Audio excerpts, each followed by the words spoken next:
Hello and welcome to the Road to Autonomy. I'm your host, Grayson Brulte. The Road to Autonomy is brought to you in part by Stantec Generation AV. Stantec Generation AV combines some of the most experienced AV experts in the industry with the resources of a global engineering firm. Stantec Generation AV provides education, consulting, assessment, and guidance to any industry interested in autonomous vehicles. Learn more at stantec.com. Hello and welcome to the Road to Autonomy. I'm your host, Grayson Brulte. On today's episode, we're absolutely honored to have Craig Harper, Chief Sustainability Officer and Executive Vice President, J.B. Hunt Transport Services. Welcome to the podcast, Craig. Hey, Grayson, thank you for having me. A great subject to talk about, and I look forward to having the conversation together. Oh, thank you. We're honored to have you here. You're leading the way in autonomy for the trucking industry. You're leading the way in sustainability for the trucking industry. And more importantly, you're a listener, so that makes it even cooler. And you're decarbonizing the supply chain, which is the coolest thing going today. So thank you for doing that, because it's going to have a positive impact on society and a positive impact on the environment. Well, we've got a lot of work to do in all those areas that you rattled off there, but we're glad to be working on those and look forward to making a lot of progress in the near future. Craig, you've had a long run at J.B. Hunt before becoming Chief Sustainability Officer. You had a 20-year run as Chief Operations Officer. You stepped into the role of Chief Sustainability Officer in late 2020. Why? Well, if you go back to really late 2019, it was evident that ESG was getting more and more attention. We heard about it from the various stakeholders, ranging from our investors to our customers to our employees and the communities. You could see the investment dollars going into different ESG funds. So we started looking at this, and we found out that we'd actually been doing a poor job of telling our story. We felt like we actually had a good story to tell, but we had not been telling that story. And what we learned was, if you don't tell your story, someone else is going to tell it for you, and they may get it wrong. So we thought it was a good time to look into the area and see what we needed to do. And at the time, they chose me, John Roberts, our president and CEO, and our then CFO, Dave Mee, chose me to lead the charge on sustainability, which I was thrilled to do because it's always been a big emphasis of mine. So I would look forward to leading that much the way we did when we launched the safety initiative all the way going back in time to 1997. So that's really when it gets all started. When you started the transition, what role did rating agencies play in this? Did rating agencies say to Ms. Hunt or the J.B. Hunt board that you have to tell your story better from a sustainability standpoint? Yeah, when we put together this committee, we had like 25 people on it. And so we just brainstormed and, did the infamous, whiteboard session about, okay, what does all this mean? Where are we? What do we need to do? And we said, first off, we ought to take an inventory of where we are and how we're perceived out there amongst all the different stakeholders. And we started learning about these different reporting agencies and rating agencies. And we saw that we had really not been paying the amount of attention that we needed to those different groups, and learned that a lot of the things that we were doing, such as intermodal and JB Hunt 360, that if you don't have that visible on your website and the different policies that you have, such as a human rights policy, if you don't have those visible on your website, people assume that you don't have anything going on in that area. So we quickly learned that we needed to look at these different rating agencies, and we started tactfully going after those reports one at a time and seeing where we were falling short as far as the disclosure. So we saw that disclosure and transparency was huge. And, in going through it, Grayson, we saw that in some areas we were doing fantastic jobs. We just had not made it known what we were doing. And then in other areas, we saw that we were short, that we had not made that information available out on our website and to all the stakeholders. And then in some areas we needed to improve. So it's been a good progress, that steps to go through, looking at those different rating agencies, seeing how they each interpret different segments of the business and where we need to improve.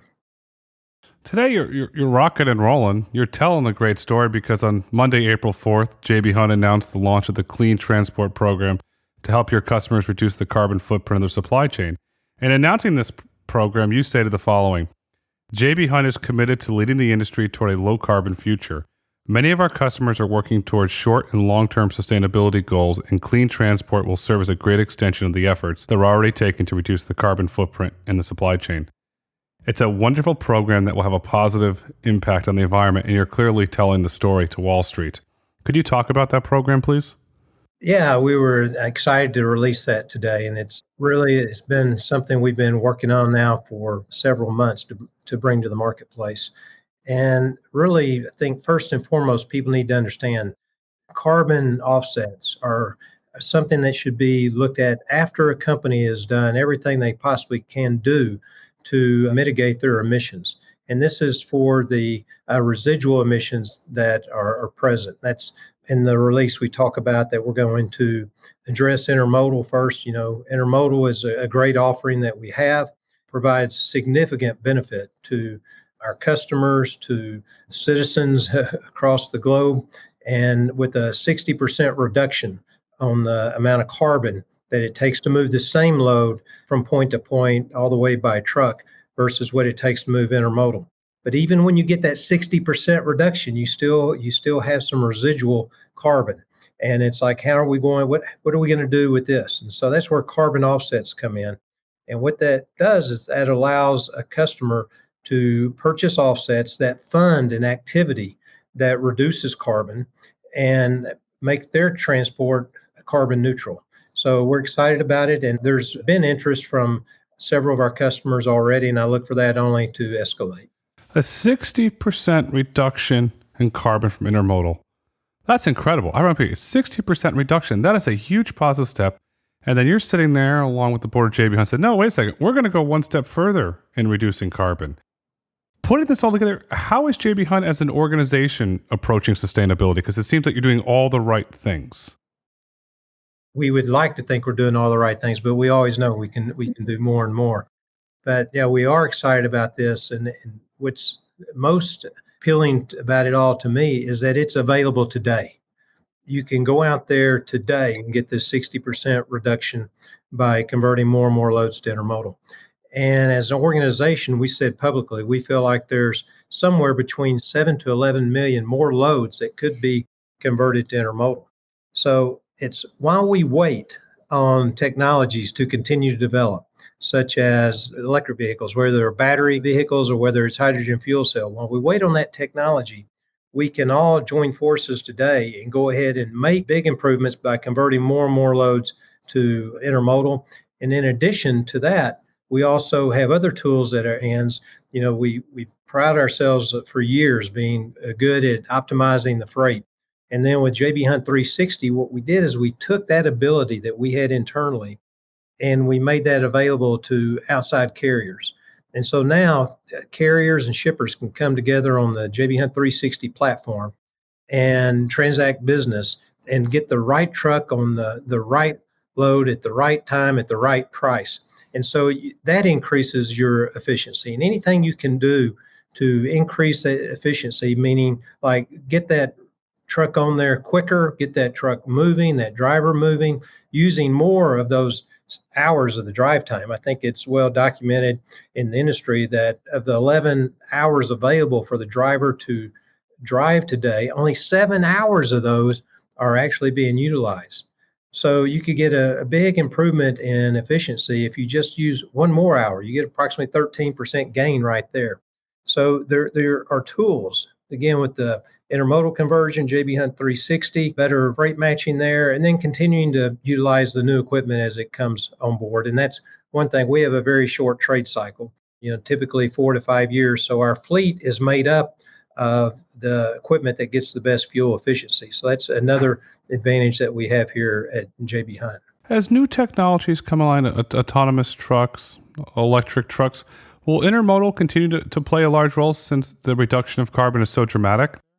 Yes, absolutely. It's hard to imagine anything you can do can reduce something by 60%. So I see intermodal continuing to play, a huge role. Obviously, we can't wait to get our hands on the electric vehicles. We've tested vehicles in the past, and electric vehicles will make a significant improvement. But at the same time that we get the electric vehicles, we also need more green energy coming online. Because if that power that's going into those electric vehicles are coming from plants that are powered by coal, then you only get a portion of that benefit that you're looking at. And one thing that doesn't get enough talk is really about renewable diesel, and that's come on just recently. But renewable diesel, that carbon footprint's already been accounted for. So we can take that waste material and have someone go through the process of getting that into renewable diesel and utilize that. That's something that could be a huge benefit for all of us. I want to point out, JB Hunt, it's in your public disclosures, 8% of the fuel comes from renewable sources. I repeat, 8%. How did you start implementing that? That's a very positive starting point. Well, I would like for JB Hunt to take all the credit there, but actually it's really with the fuel providers and how they've been able to bring more and more biodiesel and renewable diesel into the mix. Some of your listeners may not understand the difference, and there is a significant difference. Biodiesel, we can only go up to about a 20% blend of biodiesel. It is not the same as renewable diesel, which comes from the same feedstock, but it goes through a different chemical transaction and turns that into a fuel that you call a drop-in fuel, meaning the renewable diesel can literally go into the engine exactly in the same manner that the diesel does today. So you can run that at 100%. So those are areas that we can't wait to see that continue to improve. More and more renewable diesels coming online each and every day. So it's going to be great for the industry. So, but you are correct. 51% of our gallons have some sort of bio blend in there with them, being either renewable diesel or biodiesel.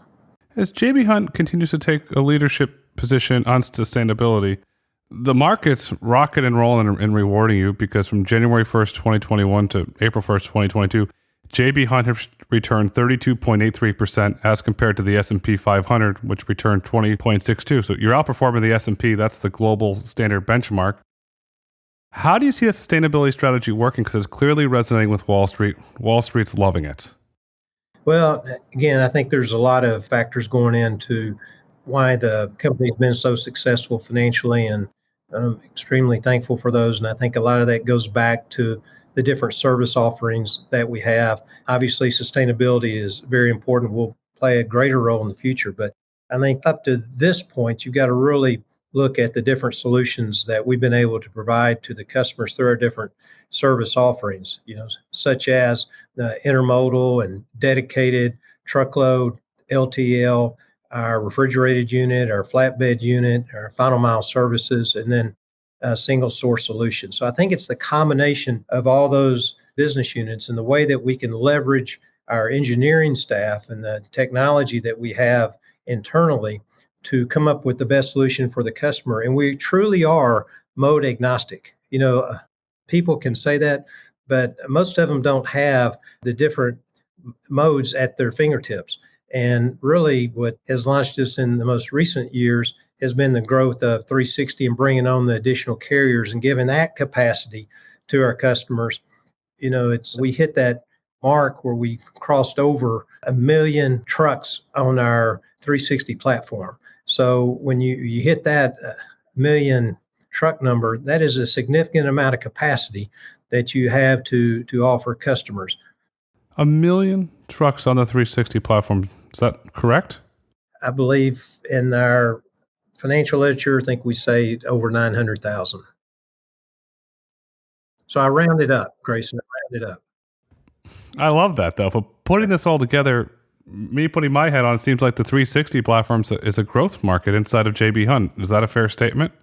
Absolutely. It's been a tremendous area of focus back when we made the commitment of how much money we were spending on technology. And what we found, it was a way, again, to offer up this capacity to our shippers. And this all started years ago when we were looking at the amount of bids that were coming in. And with our assets, we could only handle a certain percentage of that freight.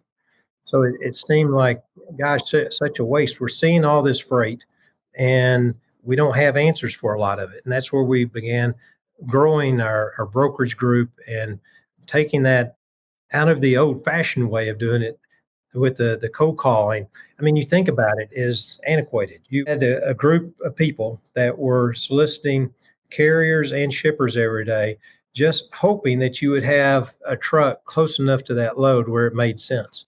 Versus now, when you can do this digitally, you can go online, the shippers can go online and put their freight, make it visible to all these different carriers that we talked about, and conduct transaction through the platform. So you get a much, much better fit instead of just hoping that somebody smiling and dialing can come up with a similar fit without the technology. I mean, think about, when you go look for a hotel, you now go out digitally, you do a search, you put in a parameter, you may put 5 miles from the area that you want to be at.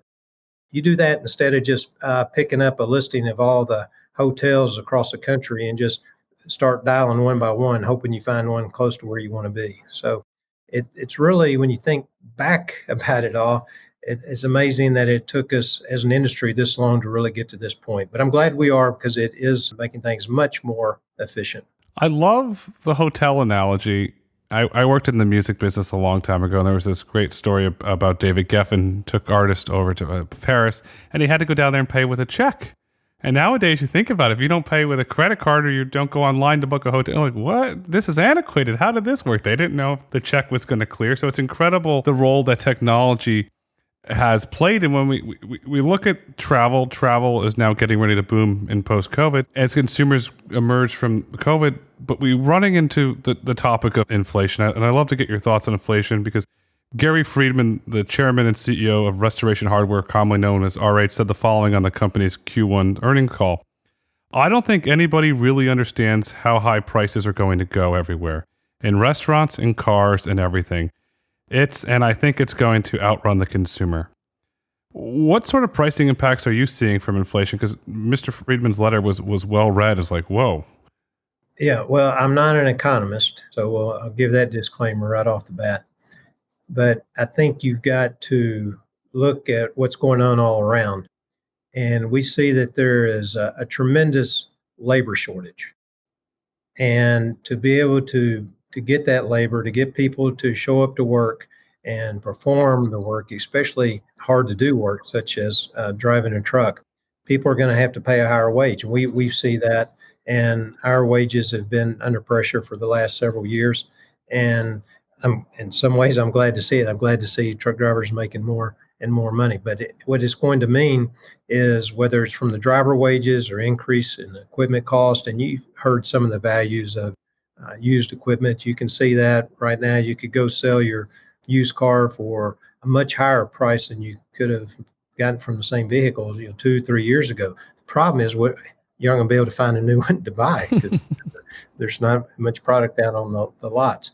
So I think all the industries are under pressure on the cost side, and we're no different than that.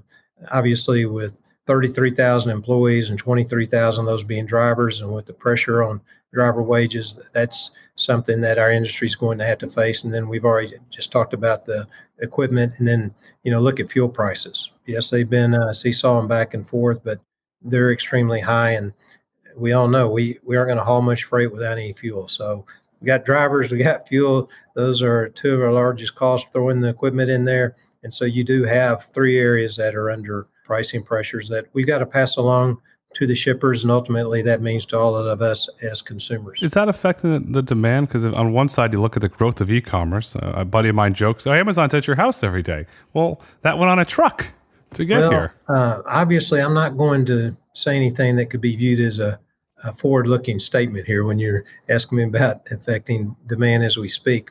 I'll just go back to the time when we reported our last quarter. We've been very fortunate at JB Hunt. During 2021, most carriers were not able to add capacity. And if you look back on our financial documents that we disclosed, we were able to add a significant number of drivers. And our dedicated operation alone, we called out the number of drivers that we added in 2 consecutive quarters. And that number totaled up to approximately 1,500 drivers plus just in 2 quarters. So we've been fortunate that we've been able to add capacity for the marketplace. And obviously, we wouldn't add that capacity if we didn't have the demand. So the demand has still been there, even though we did see inflationary pressures all through the course of the year.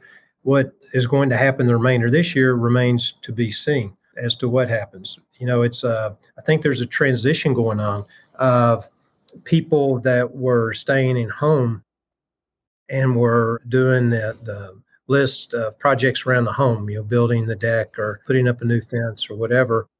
Maybe some of that has run out and some of those dollars are finding its way into, services such as travel. On the flip side, there's got to be pent up demand for people to be taking possession of like furniture or cars that they could not get, and that those are going to be making deliveries this year. So I don't know what the next 9 months are going to hold for us for the rest of the year. All I know is that we're going to be out there. We're going to be retaining the best drivers we can possibly have. We're also going to be soliciting all the freight we can and be trying to do a good matchmaking process on JB Hunt 360 and continue to operate as safely as we can and continue to offer the services that we have, such as that I rattled off earlier, like intermodal and dedicated in our truckload services and our brokerage and flatbed and so forth.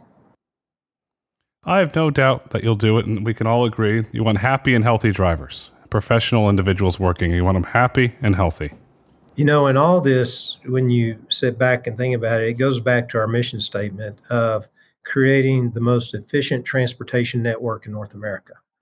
And to do that, you got to have the best drivers. You got to have the drivers operating the truck each and every day.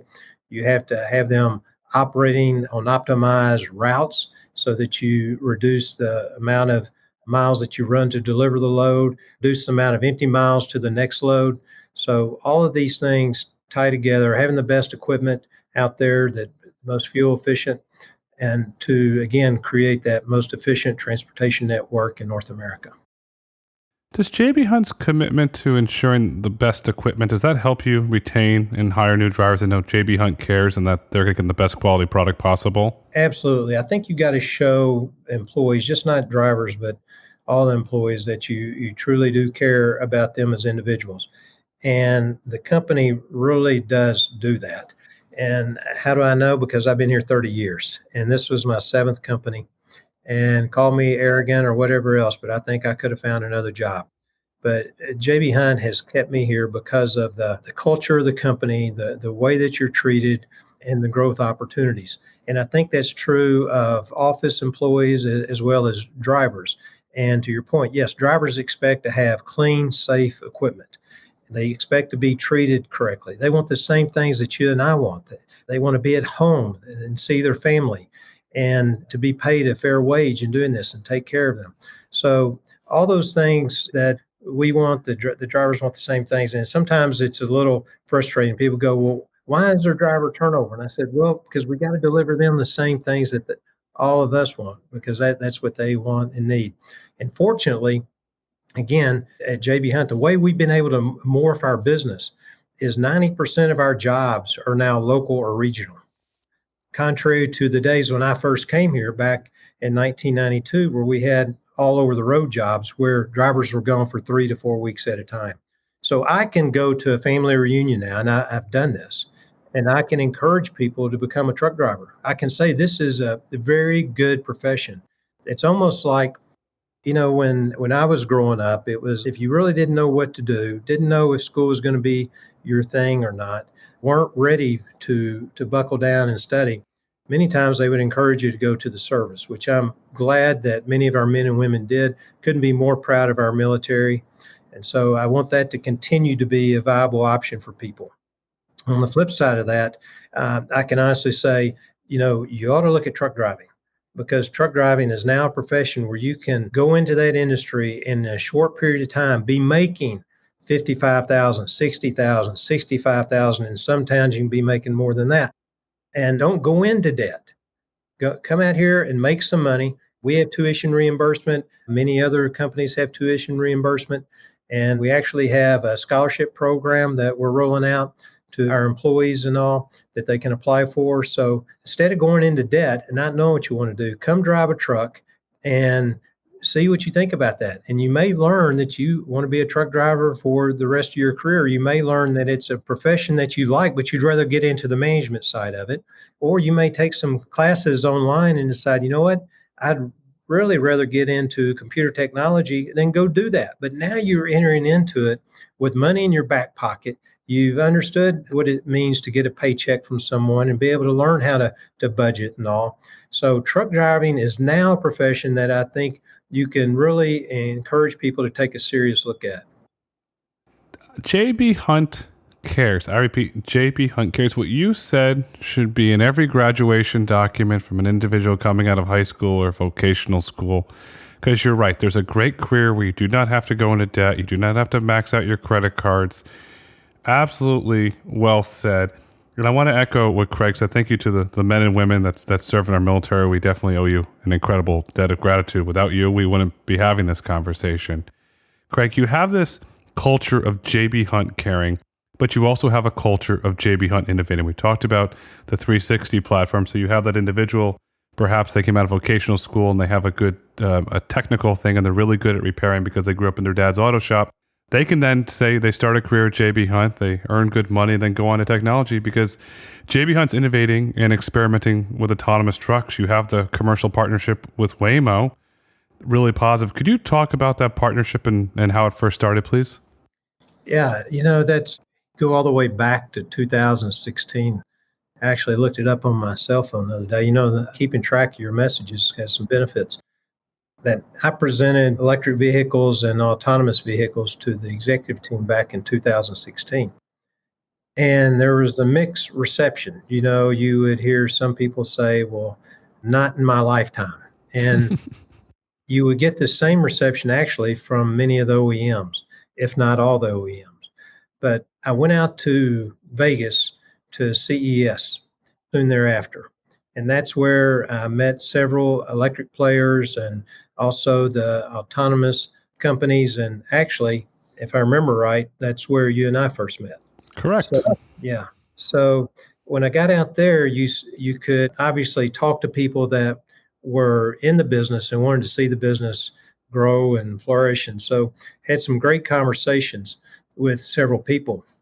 And with CES and all, came to know Charlie Jatt with Waymo. And we started having conversations and all. And now we've worked together for, let's say, 2 or more years. We've been having conversations, dialogue, and formally entered into a market study together. And then it's been well documented. We've conducted some pilots. And when you're looking at the autonomous space, that it doesn't take you long when you're looking at the different players to come across Waymo and what all they've been successful at doing. If you're going to look at this space, you've got to go and look and see and talk to Waymo and see what they have to offer. And it's been a very good partnership. When you were going through the conversations with Charlie, and Charlie, thanks for coming on the podcast a few weeks back. It was an awesome conversation.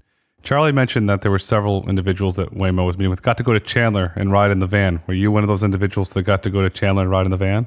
Yes, that was quite an experience, because it's one thing to show videos, which I've continued to do through the years at our different kickoff meetings and budget meetings and with the executive team. And you show the videos of the autonomous vehicles going in the streets of San Francisco and all at the time had safety drivers. But you can see that and you can say, wow, that's impressive. But until you ride in an autonomous vehicle, and I've ridden in autonomous trucks with several of the companies, but the only fully autonomous vehicle that I've ridden in with no driver has indeed been the Pacifica minivan out there in Chandler, Arizona, which is Phoenix.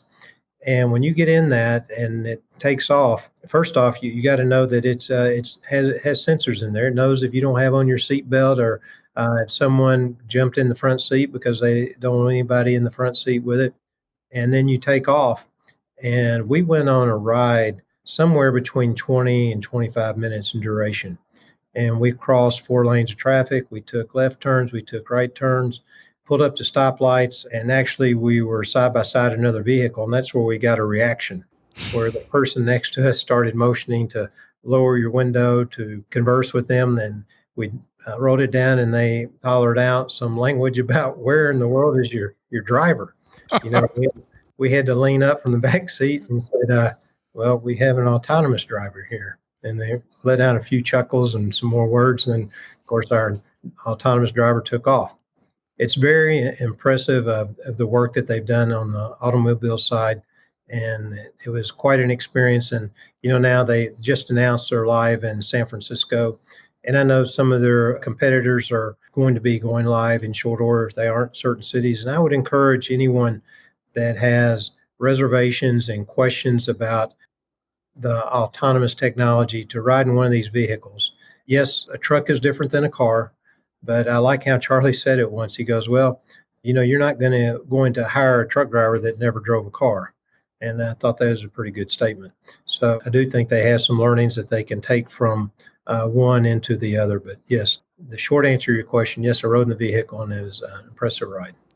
And I want to give Waymo a shout out. They're also expanding into downtown Phoenix as well. So now they're in Chandler and downtown Phoenix. So it seems that they're starting to expand a lot faster. It tells me the technology is maturing a lot more quickly now. When you were in Chandler and you're with the Waymo team going for riding that vehicle, did that start to help to develop the trust between you and Waymo? So when you met with the board of JB Hunt, you had that trust because you experienced the technology firsthand? Yeah, and let's say that really it was my discussions were more with our executive leadership team than and not the board. But yes, the trust began early on, though. The being familiar with Waymo, that name carries a significant amount of name recognition, value, trust, and we haven't seen anything but more of that as we've been dealing with them. It's where it really stems from our point of view is about their commitment to safety. Because we really pride ourselves on safety and being committed to it. And I actually was our chief safety officer back in 1997.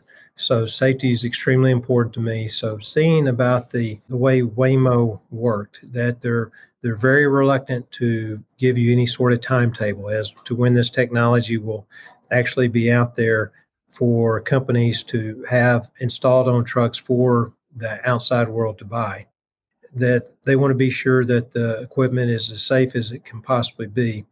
And we've noticed that from the very beginning in dealing with them, that they're very safety oriented, and that lines up very well with us as far as our values.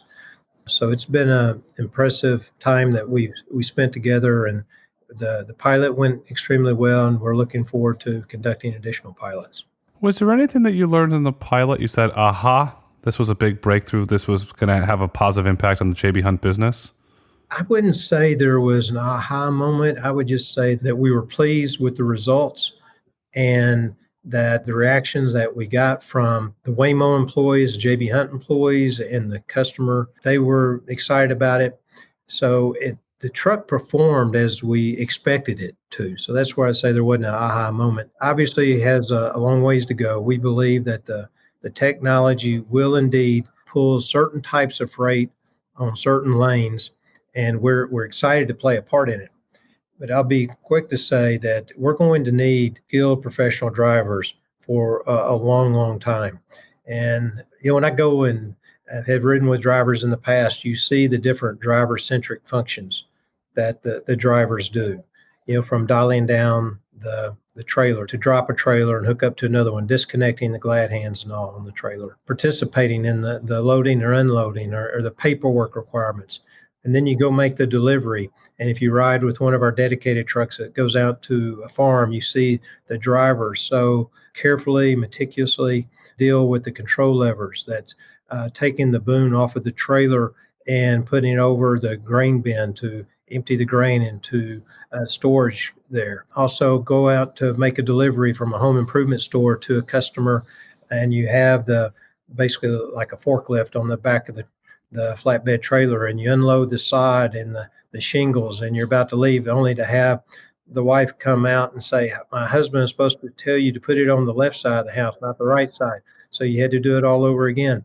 Then what about making the delivery to the fast food place where you knock on the back door and that signals to the store manager and move everything out of the way because I'm about to deliver some hamburger buns and patties.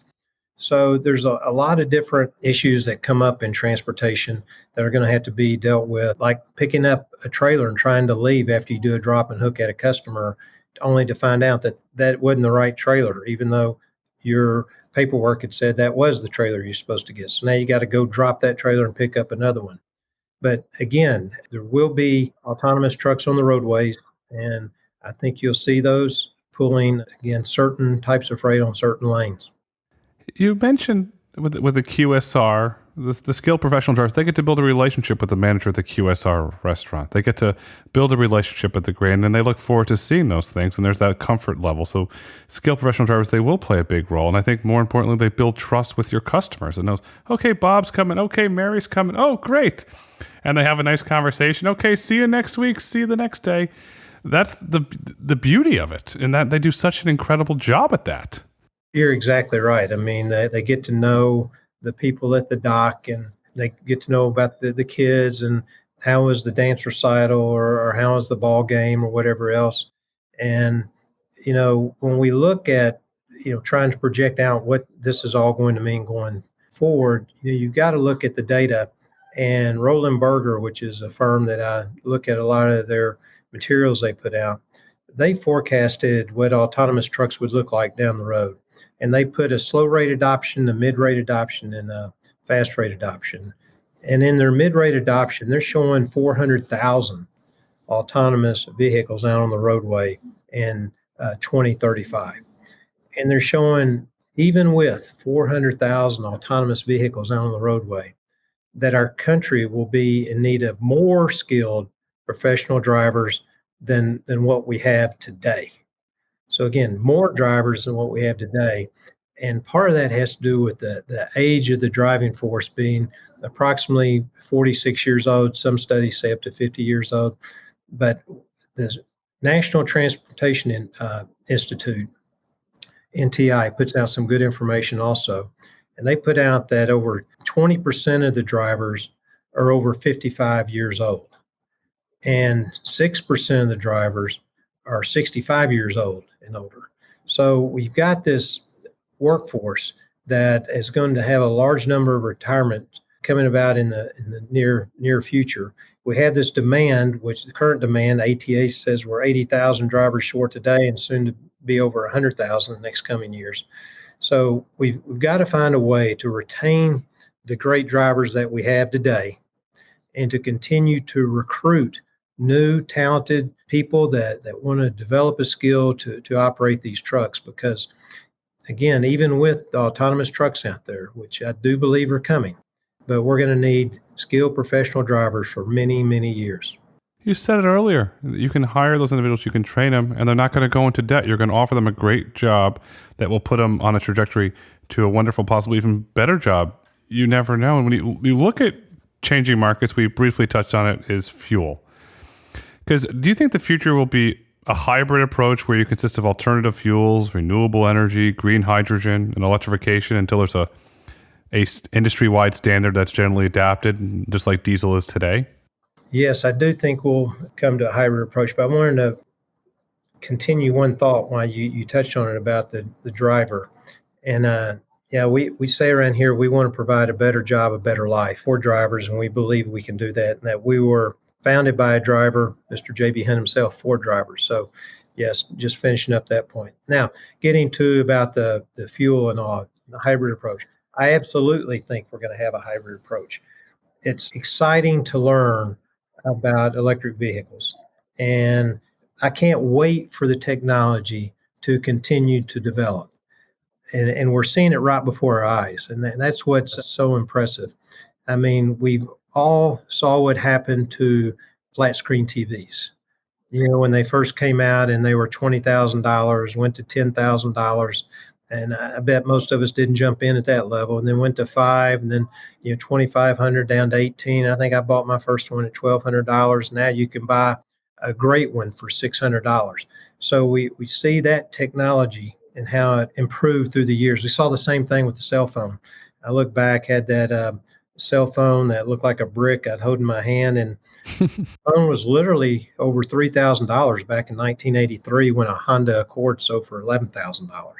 So, and then we got the bag phone, which was about half the cost. And because it was as big as a shoebox, it had longer battery life. It went from 30 minutes to an hour. Still had to pay over $1 a minute to talk. And then, you sure didn't want to be out of the range, or what they call it. They had some sort of zone that you could be in. Roaming. What was it called? Roaming.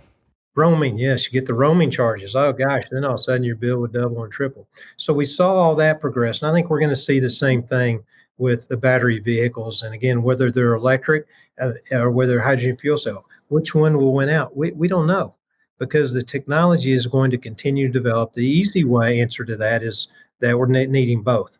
But we'll see that technology continue to develop, whether it's solid state batteries, molten metal batteries, hydrogen fuel cell, a combination of those. And then you throw in there, the ability to have renewable diesel is a very viable option. So I think we're going to need all of these different types of fuels. As the technology develops, right, with solid state batteries, the improvements around electrification, I think a lot about the infrastructure and the energy grid.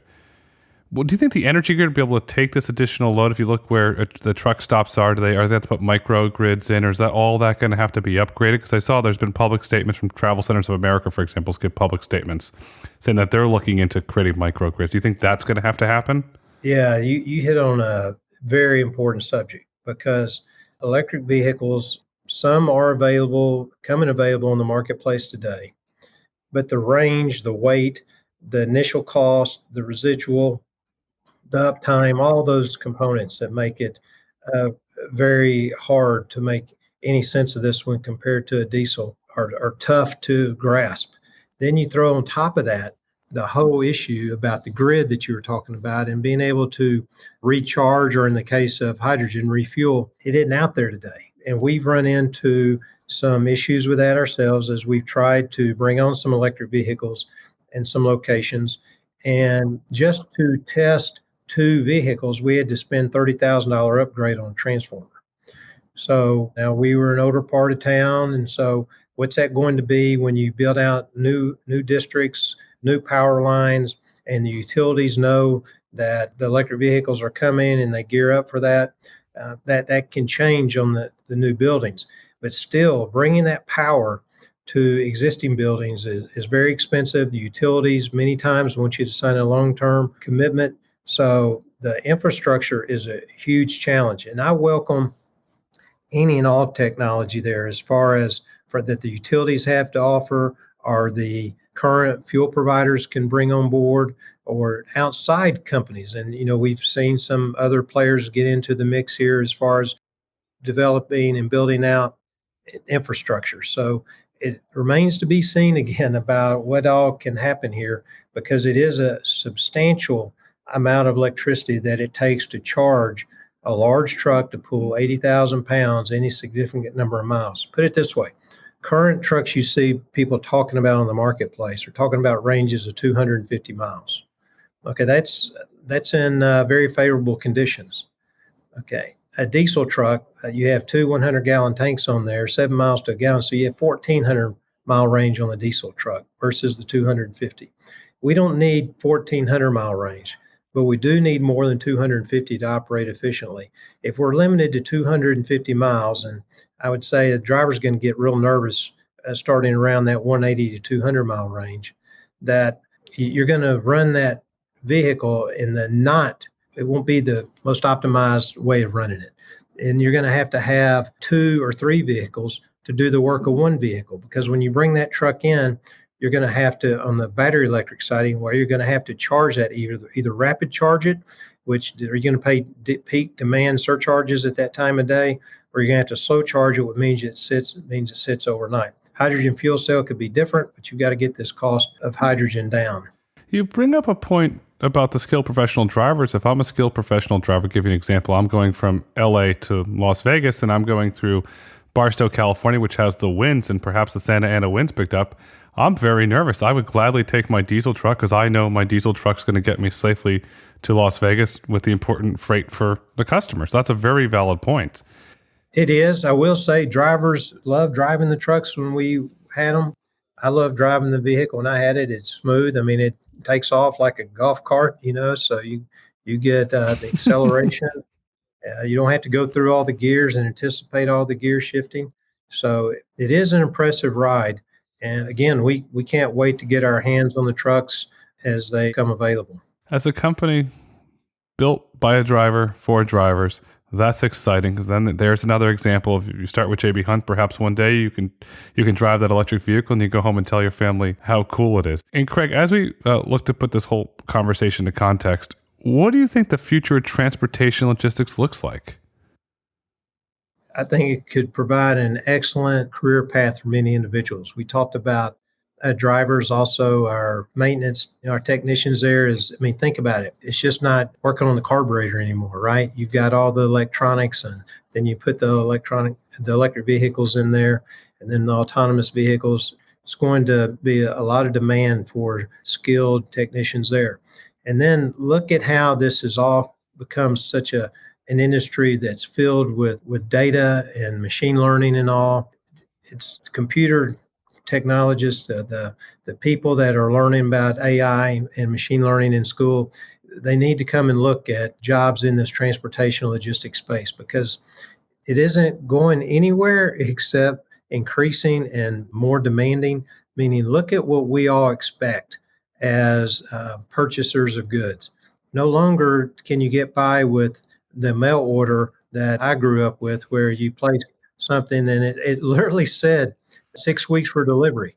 Now we're upset if we can't get it in 2 days, and we're quickly learning how to expect it in 1 day.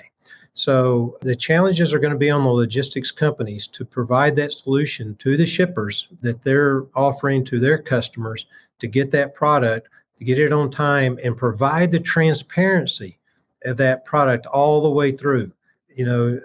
Shelley Simpson says it many times, if we can track our pizza going through the line, we ought to be able to track our load going from pickup to delivery. And so there's more and more challenges in the space of logistics that we all need to continue to work on and make it better for our customers and their end customers.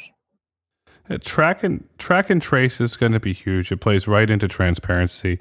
I'll go on the record. I think that'll be one of the next biggest trends outside of Web3 in the next 3 years, especially as it relates to logistics company. And if you're an individual listening to this podcast and you're interested in a job at JB Hunt, it's a growing industry, logistics. It's only going to continue to grow. So, Craig, thank you for shining a positive light on JB Hunt. And more importantly, thank you for shining a positive light on the logistics industry, because it is a really great job for an individual looking for that job. And, Craig, as we look to wrap up this super insightful conversation, what would you like our listeners to take away with them today? Well, one thing is, let's be thankful for all the medical professionals that worked through the pandemic we had, and let's be thankful for all those drivers and the mechanics and frontline operators who also worked through the pandemic and continue to move our goods. But what I'd like people to walk away with is knowing that we don't have to wait for this technology to continue to be developed, which we all want to work hard to see it developed. Lots of capital is going into that, which I'm glad it is. So it's got a ton of momentum, and it will get here. But in the interim, let's just not sit back and wait. Let's take advantage of the tools that we have today. And some of those tools include intermodal with a 60% reduction in your carbon footprint. That is available today for people to utilize. And then also using tools such as JB Hunt 360, where you can digitally match the freight, that the shipper and carrier can come together to improve efficiencies and run out empty miles. So let's don't sit back and wait. Let's take action today. Beautiful said. I'll say it this way. Let's work together today to reduce carbon emissions. It'll be better for society. It's better for the environment, and our kids will thank us. Because the future is bright, the future is autonomous, and the future is JB Hunt. Craig, thank you so much for coming on the Road to Autonomy today. Thank you, Grayson. Thank you for listening to the Road to Autonomy podcast.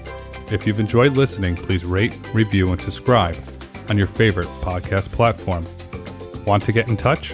Follow us on Twitter at Road to Autonomy, or email podcast@brulteco.com. The Road to Autonomy is produced by Brulte & Company.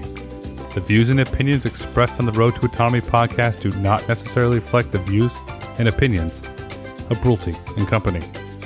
The content discussed on this podcast is for informational purposes only and should not be taken as legal, tax, investment, or business advice.